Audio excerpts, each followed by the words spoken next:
जेवढं मला लागणार जेवढं आवश्यक आहे तेवढेच मी कोणतीही गोष्ट असेल ती मागवत असते.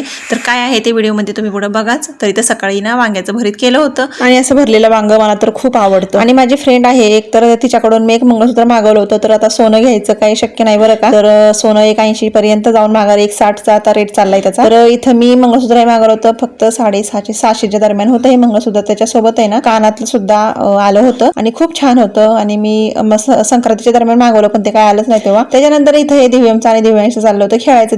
दिव्यांश मला इथं म्हणजे शिकवत असतो चेस कसं खेळायचं, पण मला तर एवढं काही जमतच नाही. मी हे 2 ब्लाऊज शिवले होते आणि त्यांना मी बाही आहे ना तर ती वेगळी सांगितली होती, पण त्यांनी अशी शिवली. त्यामुळे ती मी परत आता त्यांना सांगणार आहे की व्यवस्थित करून द्या. मला तर तिकडे जायचं होतं. त्याच्यानंतर सातारच्या इकडच्या ताई आहे तर त्यांनी पण बोलवलं होतं, जरा थोडं काम होतं त्यामुळं.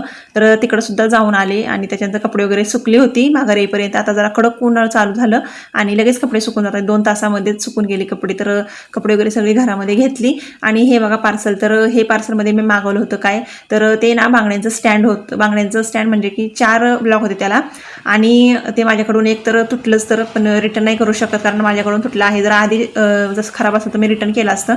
तर छान आहे. त्याच्यामध्ये बांगड्या मी ठेवून बघितल्या तर खूप छान बसल्या होत्या बांगड्या. आणि कारण इकडे तिकडे पडून जायच्या, तर संध्याकाळी दिव्याचे मला हा असं थालीपीठ करायला सांगितलं होतं. तर बाय भेटत नेक्स्ट ब्लॉगमध्ये.